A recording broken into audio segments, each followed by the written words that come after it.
We're here in Denver, Colorado, outside of State 38 Distilling. They've invited us to come take a special tour and have an interview with the head distiller.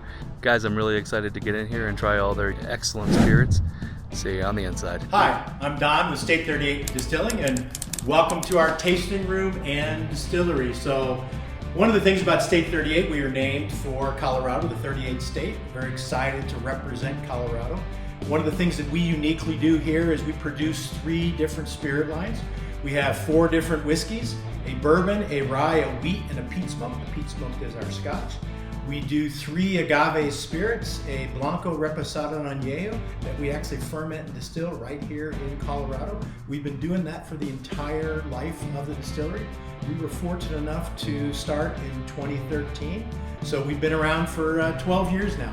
Our finer spirit line is our Damn Smooth line, where we do a vodka, a gin, an absinthe, and a peach vodka. So come on over and I'll show you our spirits. Here in our tasting room, we are open for cocktails. We have a wide variety of cocktails that we do, since we do a wide variety of spirits. So this is our tasting room and bar. There are all our spirits, as I mentioned, State 38 whiskeys, Hasador agave spirits, and our Damn Smooth spirit line, where we do our vodka, gin, absinthe, and peach vodka. Why don't you come on back? I'll introduce you to Jason, and we will show you what we do here on a daily basis. Jason. How's it going, guys? My name is Jason. I'm the head distiller for State 38 Distilling Company. I have about 14 years of collective distilling experience, and I've been with the company for about a year now. So let me take you around and show you what we got going on back here. Everything is done in-house. We are a small operation. If you look over here, this is actually this vodka right here. We've been recently bottling that. Bottling station here. That's all of our little mini bottles I've been working on. Everything gets bottled and then labeled right here, and I package everything up. And everything that we have in totes, it is overstock of our whiskeys, our tequilas, and it's just kind of in these food grade containers waiting to be bottled up and used. Our magnificent barrel wall right here that we just recently put together after the first of the year. Just got in some grains last week, so we have a batch of peated whiskey that's fermenting right now. How do you move a full barrel of whiskey around? Right here. You know, me and Don have to collectively kind of do it. We can't use our forklift. We'll tilt the barrel down and we'll slide our forks over so we can kind of pick it up, but it's just brute strength right now. And what we have, like, this is all set up right now this is our 500-gallon mash tun right here. It is actually filled with our peat whiskey right now. We put it together on Friday, so we've probably got a couple more days left of that fermenting. We're going to do grain-in distillation, so we won't filter out the grains. So we have our transfer pump here. It's going to pump the grain, the fermentation, all into the still 250-gallon kettle. So I'll do 2 runs of that. We'll do a stripping run first, so we'll collect as much alcohol as we can, and I'll get a good idea of like what my flavor profile I want to get when I put everything back through again. That'll be the final spirit run. We have 250 gallons, column reflux still, hybrid, because it can work as a pot still as well. Each of those windows over there has one of these copper plates inside, so when the copper plates are positioned like this, essentially the vapor can go out and it works as a pot still. When we turn the plates sideways, vapor goes to the plates, goes to the top section of the still where those copper pipes are going in. It's called a deflagrator. It's kind of like a little mini condenser. It will turn the vapor back into a liquid. The liquid will fall back down and hit those copper plates. Those plates will be heated up and they will actually reboil again. So that's how you can increase the proof of the distillate. So once we do that collection, our spirit run, we just have depending on what we're going to do with it, it's either going to get proof down and then it's going to go into barrels, or it could be ready to, depend on what it is. Can all column stills act as a pot still, or is this a special one that you've had made for you? This is a pretty typical design. Like this one is a custom made still, but there are the big distilling companies. It's pretty kind of standard, like the column reflux still, or if you go just with regular pot still. I like these universal. We can do multiple things with it. Do you have different spirits that you pot still versus column still, and is there a reason? So we will do, when I do the whiskey, I will turn the plates off, right? So because I don't want, I want to maintain the proof between 155, maybe 160. That all is really just going to depend on what the distillate tastes like. So I won't use the copper plates. I'll have them vertical because I don't want it. I want the distillate to come out quicker, you know, as opposed to get stuck in the column. So I use that when I'm doing my vodka or the gin. And then after everything is distilled, we have our fresh RO Rocky Mountain water right here that we proof our spirits down with. From my understanding, Colorado has some of the cleanest and best water. There's a local brewery down the street. Small. Coors? Yeah. Small brewery. Yeah, they kind of spend a lot of money making sure that the water down here in Golden is very good, so we get to benefit from that. On the barrels that you see on the wall, it's going to be a mixture of our bourbon, our rye, our wheat, and our peat smoked whiskey, as well as our reposado. A couple of the barrels up there are the reposados and the añejos. And then we do specialty releases as well. So twice a year, August 1st is Colorado's birthday. We do a special release. And then also we do one for the holiday time frame. And we'll get to show you what the new special release is going to look like. How old are your barrels that you have on these walls? Are you 1 year and you release it? 10 years? So 2 years, right? So all of our products say straight whiskey on it, straight bourbon, straight. So to get the straight title has to be at least 2 years in the barrel. We like to maintain around a 4 to 5 year barrel age range. So we'll do that through various blending techniques. I would say we have some barrels that are up on the wall that are probably 7, 8 years old, and some of them are just almost a year now. How do you choose the age for your spirits? Or do you taste as you go? Do you have a set number that you shoot? Are you shooting for number or are you shooting for taste? What's your... Shooting for taste.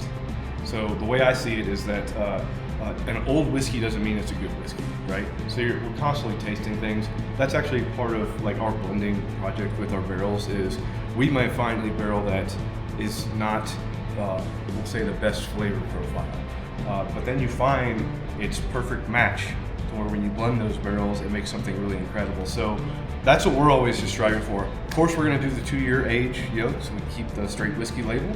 But at the end of the day, it's just all about flavor. So it's always about maintaining or going above, flavor profiles. So is this a weather-proofed, AC controlled rickhouse, or it is not? Not no. climate control. It is not climate control. how does the weather in Colorado affect the aging process? Does it speed it up, slow it down, just make your angel share really high? I'd say that's the most significant change is the angel shares. We have seen barrels that have almost a 50% loss in them. We are hoping that with this new storage technique that we used to keep them vertical, that this will keep them a little more hydrated, so we won't hopefully not see those losses. But because of the dryness out here, it does. And as a matter of fact, really, we had all this and it was looking great, and then the weather started to turn from winter into spring, and we started seeing barrels start to do a little leaking again, But that's okay, because that is what we believe is giving our whiskey its unique flavor profile. So I have seen, and this is just for my own curiosity, I have seen distilleries that will water their barrels to keep the moisture in. Does that help prevent angel share? Does that help prevent leakage? What's the purpose? So that's the idea of what we were hoping to do with this, in the future. Was that, okay, well now that I have all my barrels stacked here, I can just take my hose and just maybe once a week just give them a quick mist. Haven't really done that religiously just yet, but we haven't, besides the small leaks that we've seen just from the changing of the seasons, the temperature shifting, nothing has really kind of caused or concern swimmers. So most of the barrels that we have are ISC, Independent Stave Corporation, so that's a majority.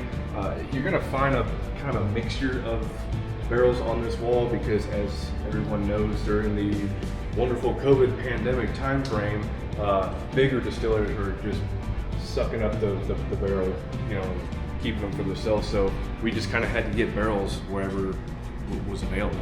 We have 30-gallon barrels over there. That ended up being kind of one of the things that was only available for us, So, but Independent Stave Corporation, we really like them. So really good solid barrels. We reuse them, because we like our bourbon barrels. But that's what we put our reposado in. So our reposado has already been there for a while. But I'd say that the quality for the independent, the ISC barrels, make it reusing them very easy, I should say. What do you guys do with your old barrels here? We sell them to the open public. Don makes fancy furniture out of them. Oh, I like that. Or we partner with local breweries. That's right, yeah. to Yeah, do we also do barrel that. aged. We actually, Lone Tree Brewing Company just came and picked up 2 of our wheat barrels, and then we did a special release, we'll show you in there, for our Hostel line, which are agave spirits. It was our first special release. We kind of made it like our version of a mezcal, which essentially it was one of our used peat whiskey barrels that we aged our Blanco in for 4.5 years. So they wanted to take that barrel and like, well, we want to make a Mexican lager and put it in this barrel. And I said, sure. And like, how much for the barrel? I said, nothing. Just give me the barrel afterwards so that I can put something in it. We'll make something crazy, So I love the collaboration between distilleries and breweries and all that. we did one. There's another local brewery called New Terrain. They took one of our bourbon barrels and put their stout in it for about a year, right? Took the stout out, gave the barrel right back to us. We filled it back up with our bourbon. We had this crazy, like stout bourbon, whiskey. It was one of the craziest flavor profiles that we had ever made. It wasn't for everybody, but the people who were like big into the stouts, they just loved it. Yeah, I would probably love that. It was, yeah. Now, I would even tell people that I really enjoyed it, but really not till after like the second or third sip. Like the first sip would always catch me off guard. And I was like, I don't know if I like this. And then by like sip 3, it's like, this is awesome. Like I'm gonna be sad when this bottle's gone. Yeah, we've done collaborations with other distilleries as well. We had a bourbon that we released last year for Colorado's birthday that was a bourbon that we rested in a rum barrel from Montaigne Rum Company. They're out of Crested Butte. And so that ended up being a really popular one as well. So, Well, one of the things we wanted to do was to have a little tasting of our upcoming Colorado Day releases. Jason said back in the back, we do 2 special releases a year. One of those is on Colorado Day, which is August the 1st. That's the day Colorado became a state. This particular whiskey was a 3-barrel blend of wheat whiskey that was about 5 years old on average. We have finished this in a rum cask with peach liqueur. And so, and that was in there for about 6 months. So right now, it's at about 118 proof. Yeah. Okay. We plan on bottling this around 110. We will determine the final proof once we kind of taste it as we're proofing it now. So the way we proof is we use reverse osmosis water. Jason referenced that back in the back. When we do our fermentations, we will use Colorado water, so we use that water from Coors, as Jason mentioned. But when we proof, we do not want any minerality to affect the taste of the spirit, so we use a reverse osmosis water system. And so that's what we will do. So right now, about 120 proof. One of the things that we talk about when we taste whiskey, we believe in drinking what you like. We're not a pretentious distillery, that says if you don't like our stuff, your palate is dumb. We don't believe that. We believe your palate is your palate. You should drink what you like. When we do tastings, we kind of take a little bit from that wine world. We think you should taste it at least 2 to 3 times at a minimum. We encourage someone to nose the spirit, so get that nice aroma off of the nose of the glass, and then be mindful when you taste it of several different components of how that spirit works through your mouth. So how does it come off the front? How does it hit your mid palate? How does it finish? And then how does it linger? So, but the biggest thing is, don't get too nerdy about it. Just enjoy and drink whiskey. So, right. Cheers. And I didn't have this pool when you were here last time, so we literally pulled it like in the grate. This is nice. And then for 118 proof, like I said, we're gonna go drop it to 100, but we're tasting it along the way, like you said. I really like the finish on it because the peach really kind of comes out at the very end, which is really. And that's actually it was our peach vodka that we kind of super concentrated with because we make our peach vodka with real peach puree. So we were having trouble finding a peach liqueur that didn't taste artificial and too sweet. And I just was like staring at our peach vodka and I was like, hey, let's just make an amped up version of this. That's what we did, you know, and that's what we conditioned the barrel with. How do you actually impart peach flavor, I guess, into a barrel of whiskey? So we took like our peach vodka, you know, is very, it's like essence of peach, right? So not sweet, it's not sugary. So we basically took the peach puree that we use, and we made a very concentrated version of the vodka itself, you know, and then we put that back in the barrel and just kind of rolled it around the distillery for 2 weeks. It's funny because and then we dumped it out. Yeah. So we don't use any additives in our spirits, but yeah. So you don't think about it being like an actual puree. Like I was assuming like a peach stick of some sort, and not the actual. Yeah. Mm-hmm. I mean, I guess it's, you know, disconnect on my end. No, it's so many people are amazed when they try it. Like we do a lot of farmers markets, and they're like, "Oh, a peach vodka? I don't know about that." And then I talk them through like, "This is not a peach flavored sugar sweet vodka. It's like essence of peach." And they're very surprised when they have it. And we were just thinking, you know, we were kind of coming up with our next Colorado Day release. I wanted to feature the wheat whiskey again. Wheat whiskey here. It is a wheat whiskey, so 65% of the mash bill is wheat. It's not a wheated bourbon, and I wanted to feature the wheat whiskey again because we did a 2022 release that was phenomenal. It was a single barrel at 114 proof, and I was like, our wheat whiskey needs some attention. And I had this thought of like, because of the way the profile is, kind of sweet, little oat and honey, a little bit of stone fruit kind of flavor on a wheat whiskey. And I'm like, man, what if we did like a spiced rum and peach flavor? And I wanted this like peach cobbler kind of effect. Now, I wouldn't say that's quite what's in this glass, but it is very, it's I don't know, I don't want to say like it, everybody like it's baked good, the same kind, you know. well, and the whiskey, and we wanted the whiskey to still be the star of the show. Right. There is a lot of barrel finished whiskeys out there where whatever it was finished in becomes the dominant flavor profile. We didn't want that, so.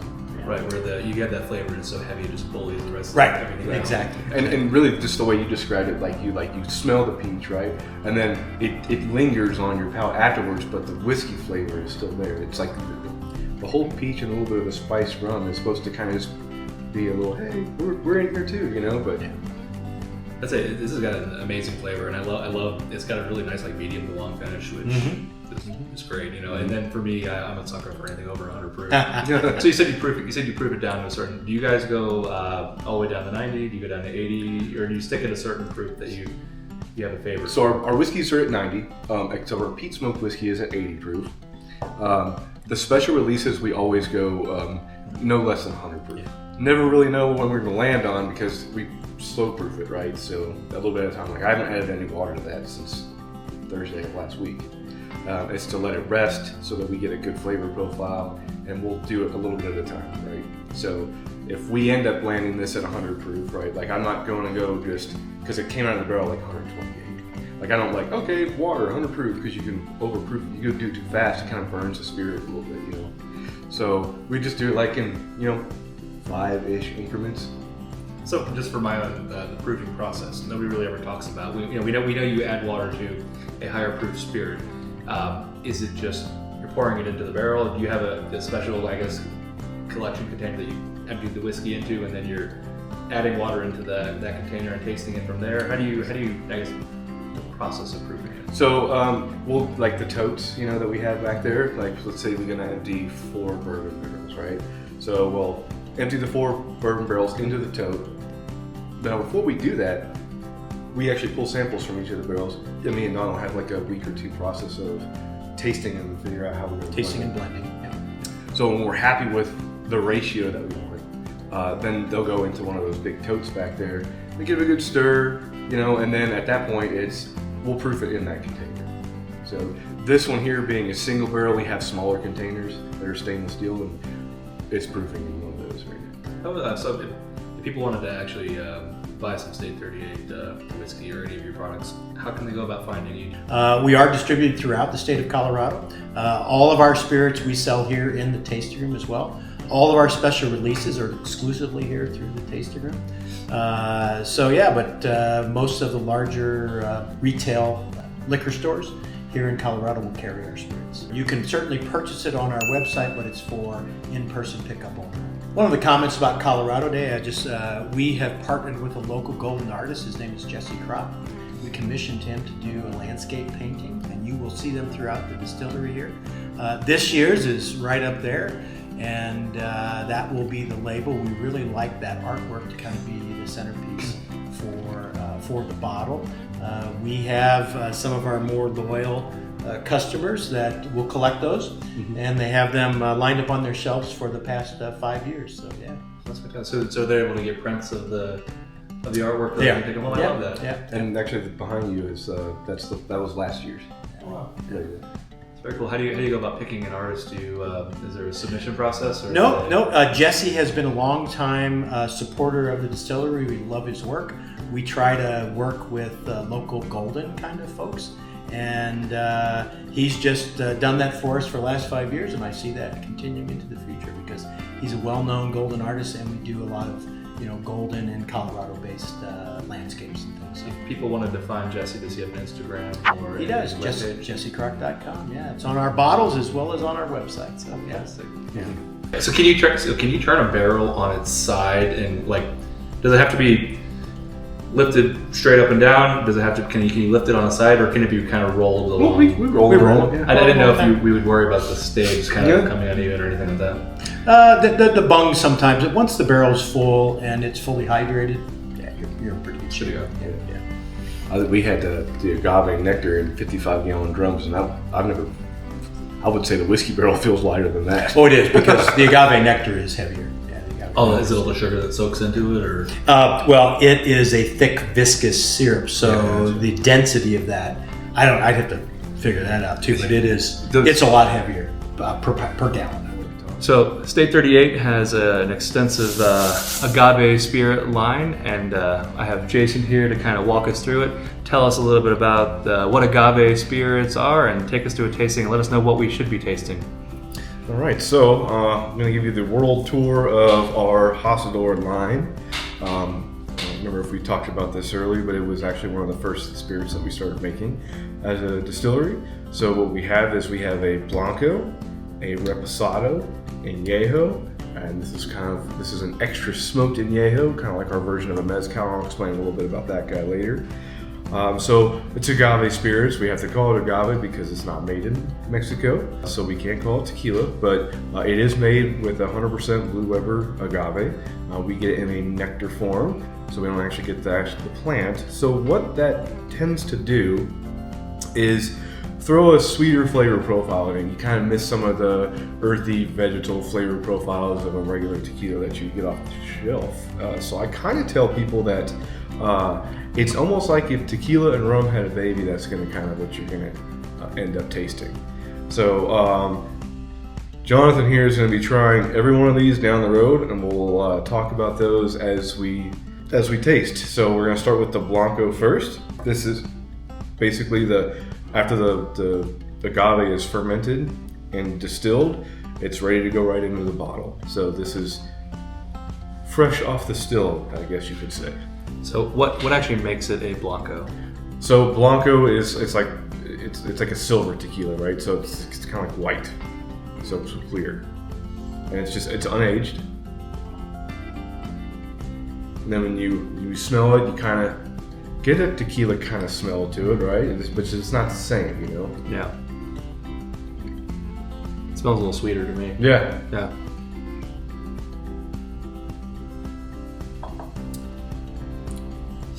That's really nice. Yeah.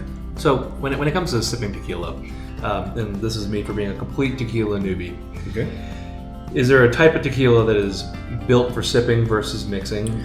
You know, I don't know if I would say a tequila is maybe built for that way. It's kind of like we talked about earlier, drink what you like. I get a lot of people that ask me when I do farmers markets, just as a head distiller, like, well, which one of these would you say you like to sip on? And honestly, it just really depends on the day, So I actually enjoy the Blanco on the rocks sometimes.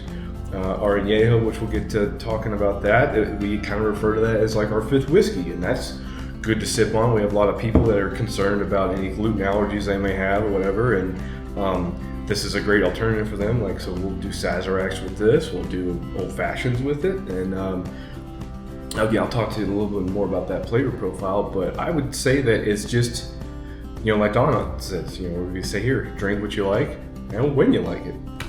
I would say now traditionally, we'll use the añejo for like this Sazeracs, old fashions. I don't know if we've done a Manhattan with that one. The Reposado is a big feature in our house margaritas, if you will. Our bartender Tiffany, she's been coming up with some neat drinks to make out of with the Blanco. I guess probably in a traditional sense, most people are drinking this stuff straight. These guys are the mixers. If that helps you. So with tequila now, so for me personally, I know when I'm drinking bourbon, because I have the most experience with that, I tend to gravitate towards the 100 to the 120 proof range. Mm-hmm. I feel like it adds to complexity and it brings out flavors. Now that maybe is just my palate. Is tequila the same way? Does it always clock in at 90 proof? Does it come in at do you have a cask strength tequila? Does that make a difference? So for this lineup, our Blanco and our Reposado are at 80 proof. We treat our añejo like one of our whiskeys, which is 90. This was our limited release here. This is our extra smoked añejo, kind of like our version of a mezcal. This one clocked in at 100 proof, but that's because it was one of our limited releases. So that's kind of where we like to keep our limits 100 or higher. Now, I would say that you are correct in that to drink a high proof spirit, once you reach up to being able to do that at an enjoyable level for you, I say that they impart way more flavor profiles. So we did a special release for our wheat whiskey in 2022, and it was single barrel, 114 proof, and it was by far one of my favorites. And while our wheat whiskey is good, but for some reason at that 114 proof, it was amazing. Just a quick sidebar. So traditional tequilas come in at 80 proof. Okay. So 80 proof is the traditional tequila. So when you get like some extra añejos or you get mezcals and that kind of stuff, you'll start seeing them move more into those higher proofs because they are more single barrel kind of oriented. But most are going to be, most run of the mill. Well, and I'm not addressing the low end tequilas. I'm addressing more higher end tequilas. Not the $12 bottles, but the $40 bottles that have 40 and up. So so 80 proof is going to be your typical. Well, this is actually fantastic so far because I already haven't made the tequila face that I normally drink. So this is actually really enjoyable. I really like that. So just for my own knowledge here, this is straight off the still. So is this the White Dog essentially? Sure. And then everything else is something added. Yes. And more complex and I guess lower end to higher end. No, it's different times in the barrel for these. Okay.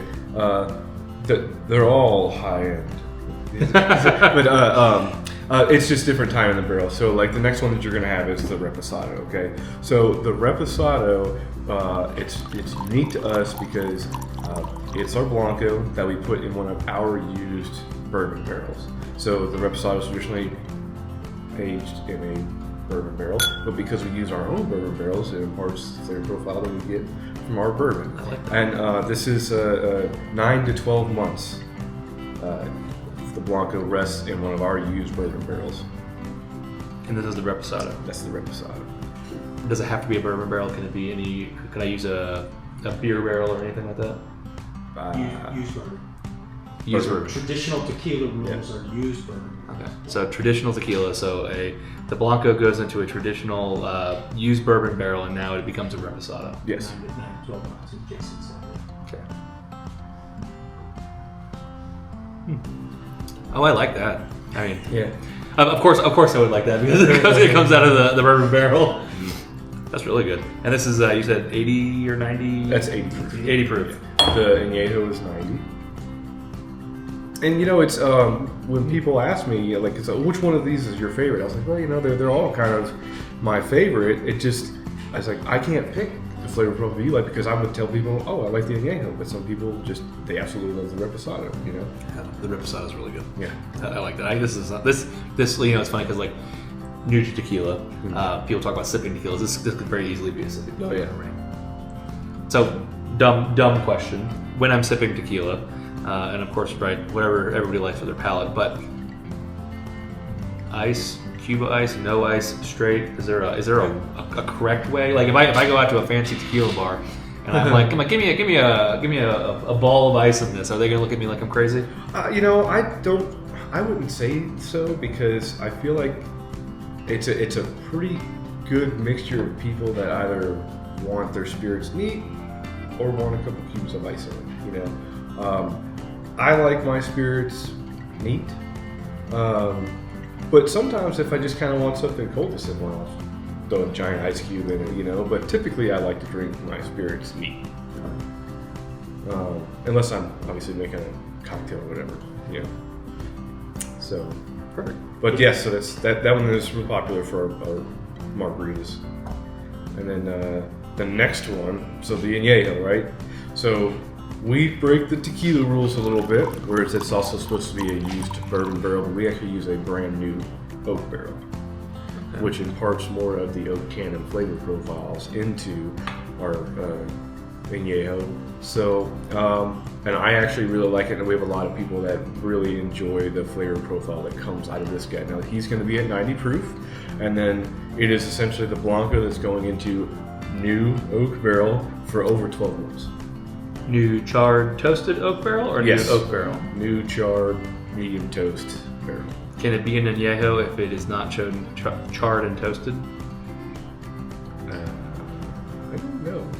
So almost every barrel, I've never seen a barrel that hasn't been either charred or toasted. Gotcha. So it's just what level of char and what level of toasted. Okay. So it is basically, as Jason's already mentioned, it's kind of our fifth whiskey. From the perspective that we use a new oak barrel, traditional tequila rules is añejo is in a used bourbon barrel for 1 year or more. We are typically 12 to 18 months in a new oak barrel. And again, we did that on purpose because we wanted it to be more unique and its kind of characteristics and flavor profile. It's one of my most fun spirits to taste people on because it's not anything what they're expecting. So this is the añejo So yeah, you gotta try it. in a new charred oak barrel. So basically, it is the same charring and toasting that we use for our whiskeys. These are really nice. So far, I'm liking them in the order you put them. These are all really good though. And I am 100% not a tequila guy, and I really enjoy these. Yeah, it's interesting though because I guess you get the color of these just pretty much based on less time in the barrel, more time in the barrel. And also because this is a new oak, a new charred oak barrel, it gets that color. Okay, and then this is 18 months roughly in the barrel. This one, yeah. So if I leave this in the barrel for 4 years, is this going to be significantly better, more oaky, or You probably wouldn't even be able to taste tequila or anything. It would probably just taste like a whiskey? odd whiskey. Okay. We have to actually monitor these guys in the barrel because if you let it get away from you, it can start to get too oaky to where, we're losing our tequila flavor now or our agave flavor. We don't want that, It's just supposed to, impart the flavor of the barrel. So we actually, we kind of closely monitor the añejos, especially for being in the oak barrel. The reposado, not so much, because it's already been, the barrel's already been used once. So it's almost a slower aging process. if you will. Depleted of flavor? Yes. So, last but not least, this was our special release, and this was a unique story. Is that it's our Blanco, and we decided to put it in one of our used peat smoked whiskey barrels. So, as the story goes, it goes into this barrel 4.5 years ago, and it is tested a year later, and it's terrifyingly bad. And it's like there's that, we made a mistake kind of feeling. So what do you do in a distillery? You put it back up at the rack house and walk away from it and forget it you ever had it, right? Well, I was doing an inventory about a year ago, maybe 8 months ago, and stumbled across it and got the story information on it, found it, and we opened it up to decide let's see what it did. What it did, And it was so unbelievably good. Huh. And it was like, wow, all I just needed was some more time. So we came up with the idea that we're going to do a special release with this, single barrel at 100 proof. We had a local artist named Jolt who owns Gorilla Garden, and he did the custom artwork for us. The actual painting is hanging up behind me, and we wanted to do a custom label bottle with it, so there you have it. And for somebody who likes to drink high proof spirits, let me know what you think. And then what's this the specific style for this? Is this añejo or So it's a extra smoked añejo. an extra? So smoked because it's añejo? over 2 years old, it's now an extra añejo. Okay. So why is this añejo darker than this añejo? Because I would think that more time in the barrel would impart a darker flavor. So remember, this one was a brand new oak barrel. This one was a used peat smoked whiskey. Gotcha. So it's kind of why it looks a little bit more like the Reposado. Okay. But it's darker than the Reposado. It is. Next to one, yeah, because it was in there Oh yes. Yeah. longer. It's a really easy flavor profile. This comes in at 100. Yes. Drinks like 80 proof. Yeah. Wow. and it's got a nice little peaty smoky flavor to it too. Smoke, vanilla, espresso kind of is what I get from it. Oaky Right. vanilla espresso. As a former Scotch drinker, this is great. It is really a nice, interesting flavor. I do like that, Right. and it does not drink like it's 100 proof. No, that was probably one of the most amazing things about when we cracked open the barrel and tried it. It's like, oh, this is amazing. Yeah, this is really good. And how many bottles of this was made? 200. 200. Yeah, we're down to about 85. Wow. This is great, and I love the artwork. It's absolutely beautiful. Yeah. So as a head distiller here, you have the span of all these different whiskeys and all that. What is your spirit of choice? Are you agave spirits? Are you bourbon? Are you whiskey? Where do you fall? So I get this question a lot, especially at the farmers markets. And I say, it just depends on the day, right? So I'll say, maybe today I feel like drinking the añejo, just by itself. Maybe I'll feel like having one of the tequila drinks that we have on our menu. I'll have our bartender make it for us. Or, hey, you know what? Today's just going to be a whiskey day for me, so I'll sip on whiskey. I would say more so, I don't want to say like it's drinking on a regular basis kind of deal, but I tend to be more of a clear spirit kind of guy. So I love like our vodka. Our gin is probably one of the best gins I've ever had. Usually if I have a drink in my hand, it's usually got our gin or our vodka in it, and I kind of like something fruity. I'm still kind of stuck in the old days where I'll just drink whatever energy drink I've got, mix it with our gin or vodka. But we have an absinthe that we make in house as well, and we recently put a cocktail on our menu. It's absinthe, simple syrup, cucumber, and club soda, and even if you don't think that you would like the flavor profile of absinthe, you just have to try it. It's just amazing. So can you tell me a little bit about absinthe? What is absinthe? What gives it the green color? Is everything I see in the movies true? So the lore of absinthe, it's an old French aperitif, I think is the term, and the lore behind it is the hallucinogenic properties of the old style absinthe, and that's due to the fact that one of the one of the ingredients is wormwood. Okay, so we do make ours is an actual real absinthe. It's not a flavored absinthe. We have all the botanicals in house. Star anise is the big one, right? And then fennel, wormwood, coriander, and we grind it all up. And we essentially everything. It starts off as kind of like as our vodka, right? It's at the base. It's the vodka. We take all the botanicals, we grind it up, and we macerate or soak all the botanicals in the 270-gallon tote back there for a week. So then we distill it, and it already starts to taste like the main flavor profile absinthe, a lot of star anise. Then after it's distilled, we get 10 pounds of fresh mint leaves and 35 Madagascar vanilla beans, and let that soak in there for the mint takes about 22 hours, and then we got to pull the mint off, otherwise it'll start to get a funky color, and then the vanilla bean goes in. So what gives the absinthe the green color is the mint leaf. Okay. And while ours does contain the wormwood in it, people's like, oh, am I going to hallucinate? I was like, you'd have to drink 8 bottles of it to feel the effects of the wormwood, and our absinthe is 110 proof, so I think that you're not going to get to the point of feeling the effect of it. Does the wormwood impart a certain flavor or profile, or is it just the lore of absinthe has wormwood? I would say that it's more of the lore. Obviously, it's going to impart its own flavor, but I mean, when you have 2 pounds of that versus 35 pounds of star anise flower, you know, like that's mostly what you're going to taste. It's more of the lore of that, I would say. Does absinthe clock in at a certain proof normally, or is it? So ours is at 110.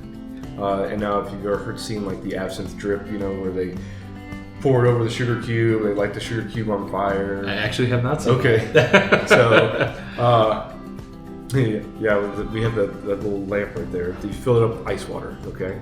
Real super chilled. And then you put a parfait glass underneath the spout, and you got a slotted spoon. You put a sugar cube on top of that.